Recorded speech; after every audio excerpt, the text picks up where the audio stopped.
డబ్బులు వంచలేదా? మరి ఎక్కడ వంచరు ఒకరు చూపెట్టి రాదు. డబ్బులు వంచలే, పంచలే. డబ్బులు వంచకుండా ఓటుకు నోట్ అనేది భారతీయ జనతా పార్టీ చేయలేదు. 100%. ఓకే, గెలిచిన క్యాండిడేట్లు ఎవరు కూడా ఒక్క రూపాయి కూడా ఇవ్వలేదు. ఇప్పుడు నేనేమంటానంటే గెలిచిన వాళ్ళు ఇవ్వలేదు, రెండో స్థానంలో వచ్చిన వాళ్ళు ఇవ్వలేదు, మూడో స్థానంలో ఉన్న వాళ్ళం కూడా మేము ఓటుకు నోటు ఇవ్వలేదు కాబట్టే మమ్మల్ని ప్రజలు ఆ టైంకి నిజంగా కూడా ఫ్రెష్గా వచ్చినటువంటి ఆ 2000 3000 1000కి ఆశపడ్డారు జనాలు. కానీ అసలు ఈ ఓటుకు నోటు అనేది ఇది మనం తీసుకోవడమే తప్ప అనే ఆలోచనలోకి వెళ్ళకపోవడం నిజంగా దురదృష్టకరంగా. ఎందుకంటే ఇప్పుడు విద్యావంతులు, కొంత యూత్ వీళ్ళందరేమో ఆలోచించినారు ఈ ఓటుకు నోటు అనే దానికి దూరంగా ఉండాలని. కొంత మన తెలంగాణ రాష్ట్రంలో ఇంకా కూడా మధ్యతరగతి, ఇంకా కింది స్థాయి ప్రజలు ఉన్నారు కాబట్టి ఆ నిమిషం కోసం ఆలోచించారు. కానీ ఇప్పుడు నిజంగా కూడా చాలామంది బాధపడుతున్నటువంటిదే. కాకపోతే ఈ ఫ్రీ బస్ అనేది ఇవన్నీ కూడా ఏదో గొప్పగా ఉంటాయి అనేది, కానీ ఆ పాపము ఏం తెలియని వాళ్ళకి ఏం తెలుసు, ఈ భారం మళ్ళీ మన మీదనే పడుతుంది, ఈ రాష్ట్ర ప్రజల మీదనే పడుతుంది అన్నది తెలియదు కదా. ఫ్రీ అనే వరకు హ్యాపీనెస్ వాళ్ళకు, కానీ అప్పు అయి కుప్ప ఇప్పుడు ఈ ఉచితాల వల్ల నిజంగా ప్రజలకి లాభమా నష్టమా? నేనేమంటా అంటే ఉచితం అనేది మాత్రం నన్ను ఆకుల విజయగా నన్ను అడిగినప్పుడు మాత్రం తప్పని నేనంట. ఉచితం ఎక్కడ పెట్టాలి? వైద్యం దగ్గర పెట్టండి. నేను చెప్పేది వినండి. ఉచితం అనేది వైద్యం అనేది నిజంగా ప్రతి ఒక్క కుటుంబంలో ఏదో ఒక రకంగా ఇబ్బందులలో ఉంటారు, అసలు డబ్బులు పెట్టుకోలేని స్థితులు. ఇప్పుడు నేనేం చేస్తా, నేను ఇన్సూరెన్స్ కట్టుకుంటా, సంవత్సరానికి 30,000 20,000 కట్టుకుంటా ముందు చూపు కోసం. సామాన్యమైన ప్రజలు 20,000 30,000 సంవత్సరానికి కట్టే పరిస్థితి ఉంటుందా? ఉండదు కదా. ఆ 20,000 30,000 ఉంటే పిల్లల ఫీజులు అనుకుంటారు కదా. మా భారతీయ జనతా పార్టీ ఏంటంటే ప్రజల కోసం కోరుకుంటున్నది, ప్రజలకు ఏం కావాలి? ఉచిత వైద్యం, ఉచిత విద్య. ఈ రెండు మాత్రం దేశవ్యాప్తంగా చాలా అవసరమైనటువంటి. సూపర్ మేడం, మీరు అధికారంలో ఉన్నటువంటి రాష్ట్రాలలో మీరు ఉచిత విద్య ఉచిత వైద్యం అందిస్తురా ఆ రాష్ట్ర ప్రజలకి? కొన్ని రాష్ట్రాలలో అందరికాడికి అందుతున్నాయి. ఇప్పుడు ఆయుష్మాన్ భారత్ ఎక్కడికించి వస్తుంది? దేశం మొత్తం కేంద్ర ప్రభుత్వం నుండి ఇచ్చిందే కదా. అనేక స్కూల్స్, అనేక మోడల్ స్కూల్స్ కావచ్చు, అనేకంగా స్కూల్స్ అన్నీ కూడా ఒక ఇంగ్లీష్ మంచి ఇంటర్నేషనల్ స్కూల్ లెవెల్లో ఎందుకు వచ్చినాయి? ఒక మండలాలలో జిల్లాలలో వాళ్ళకు ఉచితంగా అందియడం కోసమే కదా. అది ఇంకా ముందుకు తీసుకుపోవాల్సినటువంటి బాధ్యత ప్రతి ఒక్క భారతదేశంలో ప్రతి ఒక్క పౌరుడి బాధ్యత అని నేనంట. ఉచిత వైద్యం, ఉచిత విద్య అనేది మాత్రం చాలా ఇంపార్టెంట్. రైట్. ఇప్పుడు తెలంగాణ రాష్ట్రంలో 6 గ్యారంటీల మీద మీ అభిప్రాయం ఏంది? అసలు ఇది రాజకీయ లబ్ధి కోసం చేసినటువంటి ఏ తప్ప ఇవాళ ప్రజలకి మీరు ఇవాళ ఈతాకేసి తాటాకు తీయడం అన్నట్టు. ఇవాళ ఈతాకు ఆశ చూపించారు, తాటాకి అంత అటువంటి అప్పులైతే రేపు దేశానికి రాష్ట్రానికి అయితే ఇస్తారు కదా. అంటే ఇవాళ ప్రజలనైతే ఒక ఫ్రీ అనే దానికి ఒక వాళ్ళ మైండ్ని చాలా సోమరిపోతుగా తయారు చేస్తున్నారు కదా మీరు. దానివల్ల రాష్ట్రంలో ఎంతమంది ఎంత వెనకబడిపోయి ఉంటారు. అది కాదు కదా, వాళ్ళ బ్రెయిన్కి పని పెట్టాలి, వాళ్ళ శక్తికి పని పెట్టాలి, అభివృద్ధిలో ముందుకు పోయేటట్టు చేయాలి తప్ప ఒక బద్దకస్తులుగా తయారు చేయడం అనేది మాత్రం నిజంగా బాధ. అంటే ఈ ఫ్రీ బస్సుల వల్ల ఇందాక చర్చించినట్టు 2 మహిళలు ఒకటే చోట కాదు చాలా చోట్ల జరిగినాయి, ఇట్లా జుట్టు పట్టుకొని కొట్టుకుంటున్నారు సీట్ల గురించి. అది ఈ రాష్ట్రమా కర్ణాటక కావచ్చు, అది ఈ మధ్యన ఫేస్బుక్లో వేసినట్టున్నారు బహుశా. సరే ఏదైనా కావచ్చు, ఈ రాష్ట్రమా అవతల రాష్ట్రమా ఏ రాష్ట్రమైనా కూడా మరిగా అది ఆ కొట్టుకునే పరిస్థితి కూడా ఎందుకు వస్తుందంటే ఆ సీట్ల కోసం. బస్సులేమో తక్కువ పెట్టిండ్రు, జనమేమో ప్రయాణం చేసి ఎక్కువ మంది అయిపోయినరు, కూర్చోవడానికి ప్లేస్ దొరకక ఆ విధంగా వాళ్ళు కొట్లాడుకునే పరిస్థితి. ఇప్పుడు సగటున రోజుకు 4 కోట్ల రూపాయల నష్టం జరుగుతుంది టీఎస్ఆర్టీసీకి అని అంటున్నారు. ఆల్రెడీ ఆర్టీసీ నష్టంలోనే ఉంది కాబట్టి పోయిన ప్రభుత్వం మొత్తం ఆర్టీసీకి సంబంధించిన ఆస్తులన్నీ అమ్మేసి ఏదేదో చేయాలనేసి వాళ్ళు కలలు కన్నారు, ఆయన కాకుండా అయిపోయింది. ఇవాళ కాంగ్రెస్ పార్టీ ఆనాటి నుంచి ఈనాటి వరకు కూడా దేశాన్ని దోసుకోవడం తప్ప ప్రజలకు చేస్తున్నది ఏం లేదు. గరీబ్ కటావ్ అన్నటువంటి ఇందిరాగాంధీ గరీబ్ కటావ్ అనేది జరగలేదు, కానీ కాంగ్రెస్ పార్టీలో ఉన్న ప్రతి నాయకుడిని మాత్రం అమీర్ చేయగలిగింది. ఇవాళ అనేక అంశాలు ఉన్నాయి. అమీర్లు ఎవరు ఉన్నారు కాంగ్రెస్ పార్టీ? ఎవరు లేరు. ఎవరున్నారు ఇప్పుడు ఈ 10 ఏళ్ళ అమీరా? ఎందుకు అమీర్ ఆయన గొప్పోడు, బాగా డబ్బులున్నోడు కాందే ఈరోజు చాలా మందికి కోట్ల రూపాయలు పంపించుకోగలిగిండా అభ్యర్థులకి గెలవనికి. అంటే ఇవాళ ఒక్క అంశం అని కాదు, ఇవాళ భారతీయ జనతా పార్టీ న్యాయం ధర్మం దేశం కోసం పనిచేస్తూ ఉంది. దాన్ని స్వీకరించేటువంటి జనాల శాతం కూడా పెరిగింది కాబట్టే ఇవాళ రాష్ట్రంలో 14% పైగా మా ఓటు బ్యాంకు పెరిగింది. గతంలో 4 ఎంపీలుగా గెలిపించగలిగినారు తెలంగాణ రాష్ట్ర ప్రజలు. ఇక ముందు కూడా ఈ రాష్ట్రంలో ఇంకెక్కువ మందిని గెలిపించి ఒక గొప్ప గిఫ్ట్‌గా ఇక్కడ తెలంగాణ ప్రజలు నరేంద్ర మోడీ గిఫ్ట్‌గా ఇచ్చి నరేంద్ర మోడీని మూడోసారి ప్రధానమంత్రి చేయడానికి కూడా ప్రజలు సిద్ధమై ఉన్నారు. సిద్ధమై ఉన్నారు. అవును. Okay, right madam. మేడం, మీ పార్టీ తరపున ఇప్పుడు మన జరిగిన ఎన్నికలలో చాలా మంది ఎంఐఎం లీడర్లు మట్టి కొట్టుకుపోయారు. మట్టి కొట్టుకుపోయారు అనొద్దు కానీ ఇక్కడ ఇరు పార్టీలు కూడా ఏకమైనవి కానీ కూడా అనుకోవచ్చు కదా.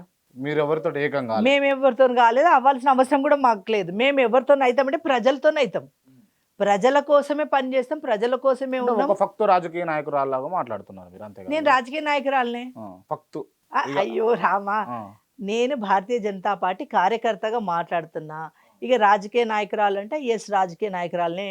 కాబట్టి నేను ఇవాళ కార్యకర్తగా ఉన్నా పార్టీలో. కానీ నేనేమంటా అంటే ఇవాళ ఓటుకు నోటు అనేది ఎక్కువ పనిచేసింది అంటున్నా. 6 గ్యారంటీ కార్డులు అనేది ఏదైతే కాంగ్రెస్ పార్టీ పెట్టిందో దానికి ప్రజలు ఆకర్షితులయ్యారని చెప్తున్నా. ఎవరు ప్రజలు? ఒకటి మళ్ళీ చెప్తున్నా, విద్యావంతులు యువత కాలే. ఇక్కడ విద్యావంతులు యువత కాలేదు కాబట్టే వాళ్ళు బీజేపీ వైపు ఓటు రూపంలో వేశారు. వాళ్ళ న్యాయం ధర్మమైనటువంటి అంశాన్ని మాకు సపోర్ట్ చేసేది ఇక్కడ. ఓకేనా? ఇక్కడ ఎవరైతే ఇప్పుడు మన రాష్ట్రంలో ఇవాళ చాలా మటుకు పేద వర్గాలే ఉన్నారు. ఎవరైనా ఫ్రీ అనే వరకు ఆశపడతారు కదా. ఇప్పుడు ఒక మాట చెప్తున్నా, free ration Bharatiya Janata party కేంద్ర ప్రభుత్వం ఇస్తూ ఉంది. ఇక్కడ వచ్చే వరకు కేసీఆర్ అది కింది వరకు తీసుకుపోలేకపోయిండు, అదేదో ఆయన ఇస్తున్నట్టుగానే చేసిండు. ఉజ్వల గ్యాస్ ద్వారా సిలిండర్లు వస్తూ ఉన్నాయి. ఆయుష్మాన్ భారత్ ద్వారా 10 లక్షల రూపాయలు ఇన్సూరెన్స్ కేంద్ర ప్రభుత్వమే చేసి ఉంటుంది. ఇక్కడ ఇవాళ కిసాన్కి కూడా, రైతులకు కూడా వాళ్ళకు కావాల్సినటువంటి వాళ్ళ అకౌంట్లలో డబ్బులు కేంద్ర ప్రభుత్వం పంపిస్తూ ఉంది. స్వచ్ఛ భారత్ పేరుతోని ఈ ఎల్ఈడి బల్బులు కావచ్చు, రోడ్లు, సీసీ రోడ్లు, అసలు చిన్న చిన్న గ్రామాలలో ఒక్కొక్క ఇల్లు కూడా సీసీ రోడ్లు పడ్డాయి. ఆ ఘనత భారతీయ జనతా పార్టీది కాదా? అంటే ఏది ఏమైనప్పటికీ కూడా ప్రజలు ఇచ్చినటువంటి తీర్పుకి మేము తప్పకుండా శిరస్సు వంచి స్వాగతిస్తాం. ఈ స్కీమ్స్ ఏవైనా కానీ, ఈ బల్బులు కావచ్చు, సీసీ రోడ్లు కావచ్చు, ఉచిత రేషన్ కావచ్చు, లేకపోతే ఆరోగ్యశ్రీ కావచ్చు, ఇటువంటి పథకాలు ఏవైనా కూడా, ఆయుష్మాన్ భారత్ ఇటువంటి ఏవైనా కూడా ప్రజలకు ఉచితంగా ఇవ్వాల్సిన బాధ్యత ప్రభుత్వాలకు ఉంటుంది. అయినా కూడా ప్రభుత్వాలు వాళ్ళ అంటే ఆ పార్టీల ఫండింగ్ నుంచో లేకపోతే వాళ్ళ ఉన్నటువంటి ఆస్తుల నుంచి కాదు కదా, నేనేమంటా అంటే ఆయుష్మాన్ భారత్ అనేది ప్రజలకి ఇన్సూరెన్స్. ఎందుకోసం మనం దాన్ని ఏర్పాటు చేసినాం? అది అవసరం కాబట్టి, ఉచిత వైద్యం అవసరం కాబట్టి ఇక్కడ. కానీ ఉచిత బస్సు అవసరం లేదే. మొన్న ఏదో ఒక ఛానల్ వాళ్ళు మీలాంటి వాళ్ళే ఒక ఉమెన్కి ఒక మైక్ పెట్టారు. మీరు ఎక్కడ పోతున్నారంటే పెగ్నాపూర్ నుంచి, హైదరాబాద్ నుంచి పెగ్నాపూర్ అన్నది. ఎట్లా అనిపిస్తుంది మీకు ఈ ఫ్రీ బస్సు అంటే, నేను ఫస్ట్ టైం ఎక్కినా అన్నది. వాళ్ళు ఏమనంటే ఇంతకుముందుకు ప్రయాణం చేసినప్పుడు ఏమనిపించింది అంటే, ఇంతకుముందు నేను ఎప్పుడు బస్సు ఎక్కలేదు, ఇదే ఫస్ట్ టైం అన్నది. అంటే ఫ్రీ అంటే అంత అసలు బస్సు ఎక్కని వాళ్ళు కూడా ఎక్కి ఫ్రీ అంటే ఓ 100 రూపాయలు కలిసి వస్తున్నాయి, 500 కలిసి వస్తున్నాయి. అటువంటి దౌర్భాగ్య మానసిక స్థితి ప్రజలలో ఉండడం నిజంగా బాధాకరం అంట. ఫ్రీ అనేది విద్య వైపు చూడండి, ఫ్రీ అనేది వైద్యం వైపు చూడండి. ఈ రెండు దేశానికి అవసరం, ప్రజలకు అవసరం. కానీ ఫ్రీ బస్ ఎక్కాల్సిన అవసరం అనేది అది ప్రజలకు అవసరం లేదు. కానీ సోమరిపోతులో తయారు చేసినటువంటి ఈ పార్టీల మీద బాధేస్తుంది. రేపు మా రాష్ట్రానికి ఉండబోయే అప్పుల గురించి ఆలోచిస్తే ఇంకా బాధాకరంగా ఉంది ఇక్కడ. ఈ ఎంఐఎం ఇందాక లీడర్లు అన్నాను కదా, ఆ లీడర్లు ఓడిపోవడానికి కారణం ఏమై ఉంటుంది? నేనేమంటా, అప్పుడు చెప్తున్నా, ఇప్పుడు చెప్తున్నా, ఆ నిమిషం పోలీసు వ్యవస్థ పూర్తి స్థాయిలో టీఆర్ఎస్ పార్టీకి పనిచేసింది. ఈ 6 గ్యారెంటీ అనేది అవసరం లేని గ్యారెంటీలు ఇచ్చిన కాంగ్రెస్ పార్టీ పనిచేసింది. వీళ్ళిద్దరు కూడా మళ్ళీ రేపు అనగా ఓట్లు అనగా డబ్బులు ఒక ప్రవాహం వల్ల లెక్క పంచడం జరిగింది. భారతీయ జనతా పార్టీ ఓటుకు నోటు అనేది ఇవ్వలేదు. కాబట్టి ఆ నిమిషం వచ్చిన 1000-2000 ఒక పేద ఇంట్లోకి ఒక ఓటుకు 5000 రూపాయలు ఇచ్చినప్పుడు ఆ నిమిషం నిజాయితీ గల ప్రజలు, మా తెలంగాణ ప్రజలు నిజాయితీ గల అమ్మాయి వీళ్ళు 5000 రూపాయలు ఇచ్చారు, ఈ 5000 అంటే నేను ఓటేయాలి అనుకున్నారే తప్ప ఈ 5000 రూపాయలతో రేపు మనం నష్టపోతాం అనేది ఆలోచించలేకపోయారు కొంతవరకు. అందరు అనట్లే, నేను కొంతవరకు ఆ కొంత ఏదైతే ఓటు బ్యాంక్ ఉందో వాళ్ళు గెలవడానికి కారణమైంది ఇక్కడ. మళ్ళీ మా హేమాహేమి నాయకుల మీద ఈ 4 ఈ 5 అసెంబ్లీలో అడుగు పెడితే ఇవాళ కేసీఆర్ కావచ్చు, రేవంత్ రెడ్డి కావచ్చు, ఈ 4-5 ఉన్నారు అంటే ఎట్లాగో అసెంబ్లీని గడగడలాడిస్తారు. తెలంగాణ ప్రజలకు ఈ 6 గ్యారెంటీ ఏదైతే ఉందో అది ఏ విధంగా ప్రవేశపెడతారు అనేది నిగ్గదీస్తారనే భయానికి వీళ్ళని అసెంబ్లీలోకి రాకుండా వాళ్ళు ముందు జాగ్రత్త పడ్డారు. అంతే సింపుల్. రైట్. ఒకవేళ అంటే రఘునందన్ రావు గారు గెలుస్తారు అనుకున్నాం, ఈటల రాజేందర్ గారు, అటు నుంచి అరవింద్ గారు, బండి సంజయ్ గారు, చాలా మంది గెలుస్తారు అనుకున్న వాళ్ళందరూ తలకిందులేరు కదా. అదే నేను ఇప్పటిదాకా చెప్తున్న ఈక్వేషన్స్ అంటున్నా నేను. ఈ ఈక్వేషన్స్ వల్లనే 100% అక్కడ వీళ్ళు అసెంబ్లీలో అడుగు పెట్టద్దు. ఒకవేళ టీఆర్ఎస్ ప్రభుత్వం వచ్చినా లేకపోతే ఈ ప్రభుత్వం వచ్చినా లేదా బీజేపీ ప్రభుత్వం ఒకవేళ నిజంగా మాకు 35 సీట్ల వరకు కనుక పెరిగి ఉండుంటే అసలు తెలంగాణ రాష్ట్రం బంగారు తెలంగాణ ఏ పార్టీ నుంచి సాధ్యం కాదు. సాధ్యమయ్యేది ఒక భారతీయ జనతా పార్టీ నుంచే బంగారు తెలంగాణ అనేది ఏదైతే ప్రజలు కలలు కంటున్నారో అది నిజమైతుండే. ఇవి ఇష్టం లేదు కదా వీళ్ళు. కాలే అంటారా బంగారు తెలంగాణ? కాలేదు. ఇంకా చేస్తారా? కాంగ్రెస్ వీళ్ళు చేయరు, వాళ్ళు చేయరు, కాంగ్రెస్ చేయరు, బీజేపీ నాయకులే చేయాలి ఖచ్చితంగా 100%. ఇప్పటికైనా బంగారు తెలంగాణ అనేటువంటి నినాదంతో నడుస్తుంది భారతీయ జనతా పార్టీ. కాబట్టి ఇవాళ ఎటు పోయినా కూడా వీధి లైట్ల దగ్గర నుంచి సీసీ రోడ్ల దగ్గరికి అనేక అంశాల మీద రాష్ట్రంలో కొంత వెలుగు చూస్తున్నాం అంటే కేంద్ర ప్రభుత్వం ద్వారానే. రైట్. ఓకే. ఇంత గొప్పగా చెప్తున్నారు మీ పార్టీ గురించి, ఇంత గొప్పగా మాట్లాడుతున్నారు. ఫ్యూచర్లో కూడా తెలంగాణ రాష్ట్రానికి బంగారు తెలంగాణ కావాలనంటే బీజేపీ తోటి సాధ్యమని చెప్పి బల్లా గుద్ది చెప్తున్నారు కదా మీరు. అవును. మిమ్మల్ని పట్టించుకోలేదు పార్టీ. ఎందుకు పట్టించుకోలేదు? పట్టించుకుంది స్టేట్ సెక్రటరీ చేసి. మీరు ఏం ఎక్స్పెక్ట్ చేసారు మొన్న ఎన్నికలలో? అవును, రేపు పార్లమెంట్ ఇప్పుడు అక్కడ కాలేదు, పార్లమెంట్ ఇస్తారేమో. పార్టీ నేనేమంటున్నా అంటే అవును ఖచ్చితంగా. మీరు ఇప్పుడు ఇవన్నీ చెప్తున్నారు కదా బల్లా గుద్ది, ఇప్పుడు పార్లమెంట్ ఎన్నికల్లో నాకు స్థానం కల్పిస్తారని బల్లగుద్ది చెప్తారా? బల్లగుద్ది చెప్తా ఖచ్చితంగా. ఒక బీసీ బిడ్డని ఖచ్చితంగా ఎక్కడో ఒక దగ్గర నేను ఒక బీసీ బిడ్డని నాకు ఖచ్చితంగా బీజేపీ పార్టీ ఆదరిస్తుంది, పార్టీ కష్టకాలాలు ఉన్నప్పుడు నేను పని చేసినా అని చెప్పేసి మీరు చెప్పారు. నేనేమంటా అంటే నాకంటే బలవంతుడు అనుకున్నారు కావచ్చు శశిధర్ రెడ్డి గారిని. ఇట్లా ఈక్వేషన్స్ లల్లా తనకి ఇచ్చింది. బలహీనతలు పనిచేస్తాయా బీజేపీ పార్టీకి? బలహీనతలు అంటే నాకంటే ఇంకో 5,000 ఓట్లు ఎక్కువ వచ్చినాయి అనుకోండి నాకంటే అన్నప్పుడు పార్టీ అక్కడ అభ్యర్థి గెలిస్తే పార్టీ గెలుస్తుంది కదా అని ఆలోచిస్తారు కదా. ఇప్పుడు ఏది ఉన్నప్పుడు కూడా పార్టీ ఆలోచించే నిర్ణయాలు తీసుకుంటుంది. పార్టీ ఏ నిర్ణయం తీసుకున్నా నేను మాత్రం పార్టీ లైన్లో ఉంటాను. పార్టీ ఏది చెప్పినా కూడా దానికే నేను నా వైపున ఓటేస్తాను. మీకు కరెక్టే అనిపిస్తుందా మేడం? అంత మోసం చేసినా కూడా మీరు మోసం అనబడదు ఇక్కడ, మోసం అనబడదు, ఈక్వేషన్స్ అన్నట్టు. ఇవాళ సికింద్రాబాద్ పార్లమెంట్లలో ఈక్వేషన్స్లలో ఏ రకంగా ఏమనుకున్నారో పార్టీ అధిష్టానం ఏ విధంగా నిర్ణయం తీసుకుంటే ఆ నిర్ణయానికి నేను రైట్. ఓకే. సికింద్రాబాద్ పార్లమెంట్ నుంచి మీరు పని చేస్తారా? ఇప్పుడు నిలబడే అవకాశాలు ఉన్నాయా? సికింద్రాబాద్ నుంచి ఆల్రెడీ ఒక కేంద్ర మంత్రి కిషన్ రెడ్డి గారు ఉన్నప్పుడు నాకు అటువంటి ఆలోచన లేదు. నేను పని చేయదలుచుకోలేదు. అంటే పని చేయదంటే నాకు టికెట్ కావాలని నేను పని చేయను అక్కడ.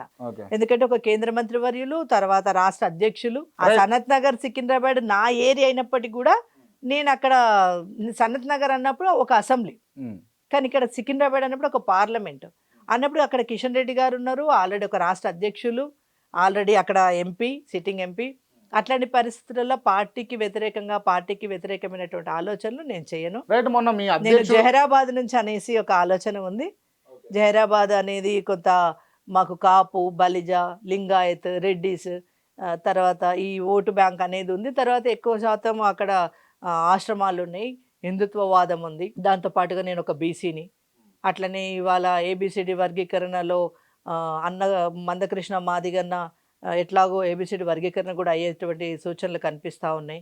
అది అయినప్పుడు అన్న కూడా ఖచ్చితంగా మళ్ళీ భారతీయ జనతా పార్టీ ఇప్పుడు భుజాల మీదనే వేసుకున్నాడు.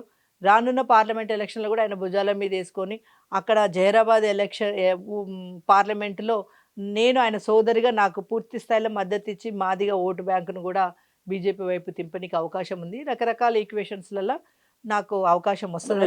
పార్లమెంట్ నుంచి ఎక్స్పెక్ట్ చేస్తున్నాను. అవును, ఆల్రెడీ జహీరాబాద్ పార్లమెంట్ నుంచి వేరే పర్సన్ కూడా ఒక అతను ఉన్నాడు. సరే, ఇప్పుడు ఎవరున్నా ఏమున్నా ఒక సీనియర్ నాయకురాలని.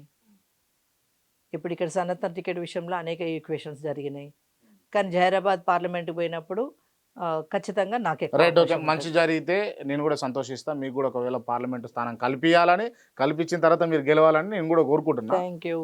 ఒకవేళ అలా జరగలేదు, అసలు సీటే కల్పించలే, సరే కల్పిస్తే గెలుస్తారేమో అది వేరే విషయం, సీట్ ఇవ్వలేదు, అప్పుడన్నా ఒప్పుకుంటారా బీజేపీ పార్టీ మోసం చేస్తుంది? అసలు ఒప్పుకోను, అప్పుడు కూడా ఎప్పుడు ఒప్పుకోను.